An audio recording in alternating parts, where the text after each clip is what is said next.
السلام علیکم ورحمۃ اللہ وبرکاتہ۔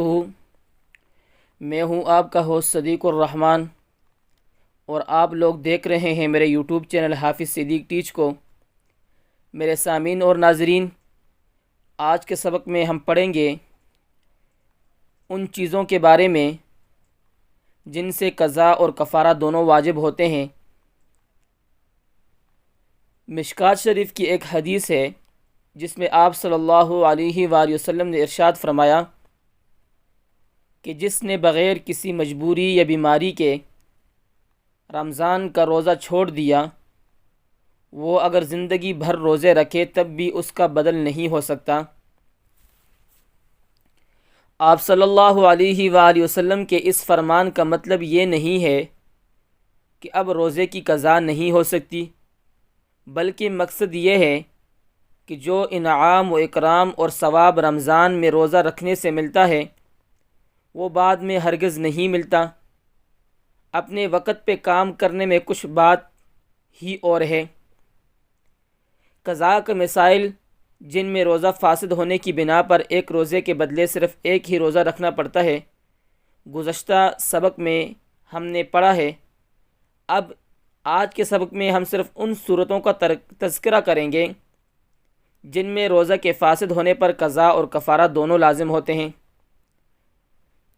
کسی شخص نے روزہ رکھ کر بغیر کسی مجبوری کے جان بوجھ کر توڑ دیا تو اس نے بہت سخت غلطی کی اور حقوق اللہ کی خلاف ورزی کی۔ اب اس شخص کو اللہ تعالیٰ سے معافی مانگنی چاہیے، اور معافی کی صورت شریعت نے یہ بتائی ہے کہ ایک روزے کے بدلے ایک روزہ رکھے اور ایک غلام آزاد کرے، اور اگر یہ ممکن نہ ہو تو 2 ماہ کے متواتر روزے رکھے، یعنی 2 مہینے متواتر روزے رکھے، اور اگر یہ بھی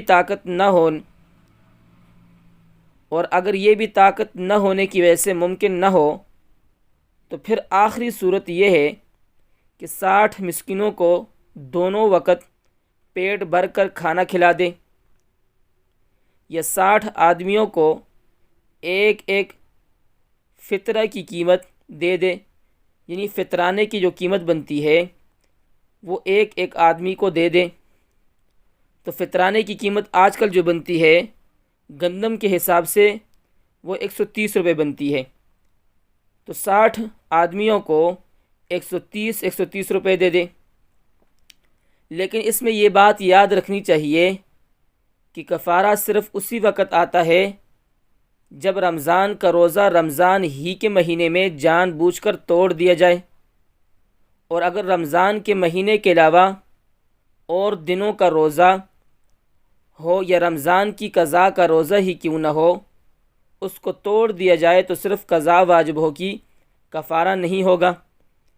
تو حاصل یہ ہے کہ جب کسی شبہ سے روزہ فاسد کیا جائے گا تو کفارہ واجب نہ ہوگا۔ اس لیے کفارہ ایک قسم کی سزا ہے، اور سزا کا مستحق وہی شخص ہوتا ہے جو دیدہ دانستہ خلاف ورزی کرے، یعنی جو بات کو سمجھتا ہو جانتا ہو پھر بھی اس کی خلاف ورزی کرے۔ صرف 2 باتوں سے قضا اور کفارہ واجب ہوتا ہے۔ امام ابی حنیفہ کے نزدیک، یعنی حنفیوں کے نزدیک 2 باتیں ہیں جن سے قضا اور کفارہ دونوں واجب ہوتے ہیں۔ اول یہ کہ بغیر کسی عذر شرعی کے کوئی غذا یا غذا جیسی کوئی ایسی چیز استعمال کی جائے، یعنی کھائی جائے یا پی جائے، اور وہ ایسی ہو کہ اس کی جانب طبیعت راغب ہو اور پیٹ کی طلب پوری کی جائے۔ دوم یہ کہ اس سے خواہش نفسانی پوری کی جائے۔ پھر ان دونوں صورتوں میں قضا مع کفارہ واجب ہونے کے لیے 2 شرطیں ہیں۔ پہلی شرط یہ ہے کہ رمضان کا روزہ توڑا گیا ہو۔ اگر رمضان کے علاوہ اور کوئی روزہ، مثلا قضائے رمضان کا یا نظر کا روزہ یا کفارے کا روزہ یا نفلی روزہ، تو اس میں کفارہ واجب نہ ہوگا، بعض صورتوں میں قضا لازم آئے گی۔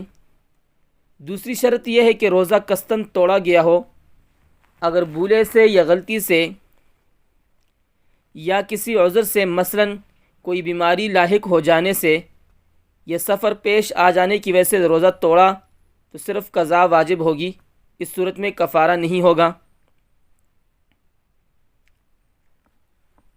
کفارے کے لیے روزے کی تمام شرائط کا پایا جانا ضروری ہے۔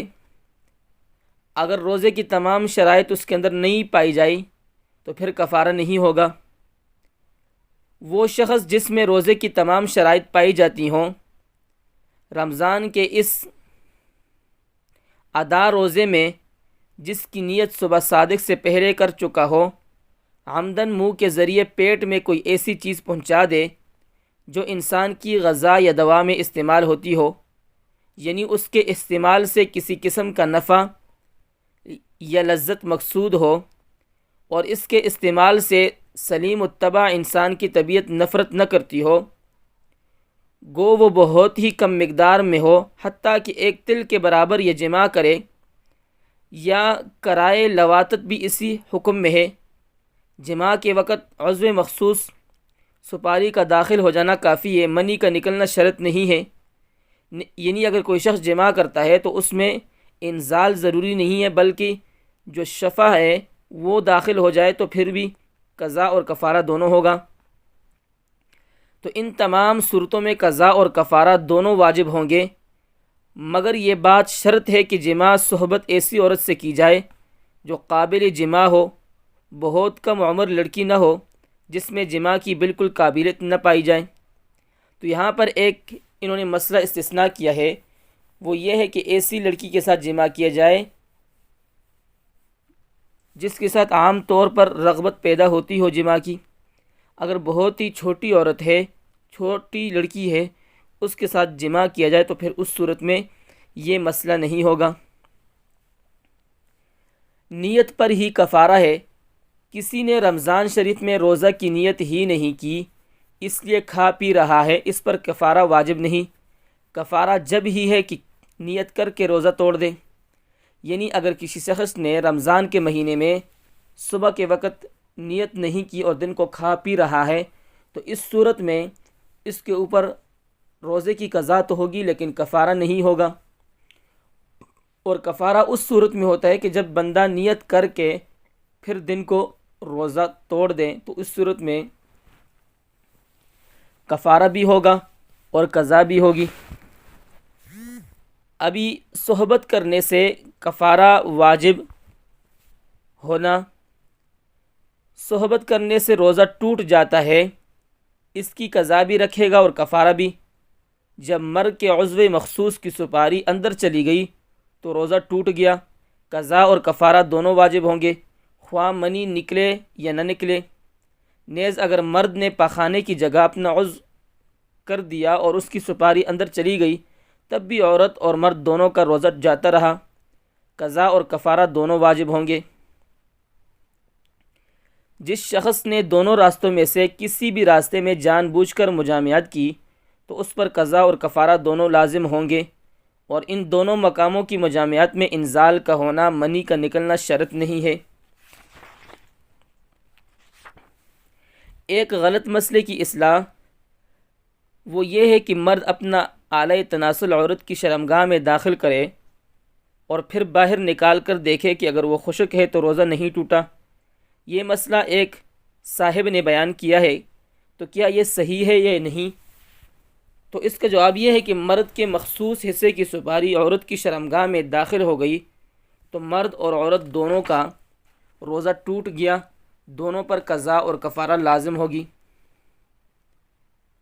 اسی طرح کچے چاول یا کچا گوشت کھا لینا، کہ ایک شخص نے روزے کی حالت میں جان بوجھ کر کچا گوشت یا کچے چاول کھائے تو اس پر قضا واجب ہے یا کفارہ؟ تو اس کا جواب یہ ہے کہ جان بوجھ کر کچا گوشت یا چاول کھانے سے قضا اور کفارہ دونوں لازم ہوں گے۔ روزے میں عمدن حقہ پینا، جو لوگ حقہ پینے کے عادی ہوں وہ روزے کی حالت میں عمدن حقہ پئیں تو ان پر قضا اور کفارہ دونوں واجب ہوں گے۔ اس طرح اگر کوئی ایسا شخص جو اگرچہ حقے کا عادی نہیں ہے لیکن کسی فائدے کے لیے روزے میں عمدن حقہ پیے تو اس پر بھی قضا اور کفارات دونوں واجب ہوں گے۔ تو یہ تھے وہ مسائل، وہ چیزیں جن سے جو اگر روزے کے اندر پیش آ جائیں تو ان سے روزہ فاسد ہو جاتا ہے اور قضا اور کفارات دونوں واجب ہوتے ہیں۔ اس کے بعد انشاءاللہ مزید ویڈیو میں آپ کو بتایا جائے گا اعتکاف کے فضیلت، اور اعتکاف کے اندر جو مسائل ہیں وہ آپ کو بتائے جائیں گے۔ آج کے لیے اتنا ہی کافی، پھر انشاءاللہ نیکسٹ ویڈیو میں ملتے ہیں۔